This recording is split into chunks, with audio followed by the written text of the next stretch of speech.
Hey class, I hope everyone's doing wonderfully, that everything's going okay. I know this has been a lot for you. It's just a hard transition, even when we can be in person. So my prayers are with you, and I'm here to help. If there's ever any time that you have a question or you need some help with something, please just email me or do a Google chat or call my office phone. And I think all that information is on our bulletin board. And I want to talk a little bit about that. I want you to be able to find some of the things that I'm going to be asking you to do. And I realize without your iPads, you might not be able to do that right away, but we'll get there. But when you're able to, and if you're looking for something, this is what the bulletin board looks like. I know you have them for all your classes, and they have announcements here, and there's several different announcements. It has my office hours, there's a welcome, there's a picture of me, and there's the syllabus. You can find it right there. It's just look at it. We're going to probably go into a little more depth with that on Wednesday, but you can look at it.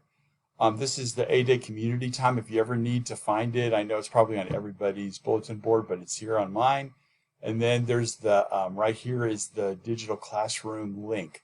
So every time that we meet, and that'll be at least for a time in our schedule, we'll always get together via Zoom and have a chance to talk and go over some things that are important to us and for us.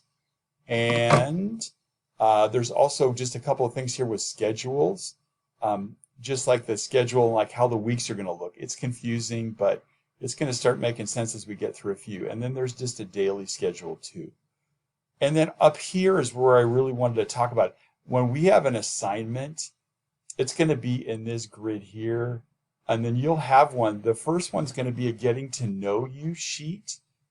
And what that's going to do is it's going to help me to get to know you better. So when you do it, since we can't turn it in, you can't give me a paper copy, what I'm going to ask you to do is attach it to my MHS. And if there's a little bit of a struggle there, don't worry. You could also just take a picture and email it to me. That would be fine as well. And then I'll take it from there. So we'll talk more about this, but I just wanted you to be able to find some of the things. And if there's any questions, just reach out. I can't wait to hear from you. Looking forward to seeing you on Tuesday. Have a great day, and I will see you soon. Bye for now.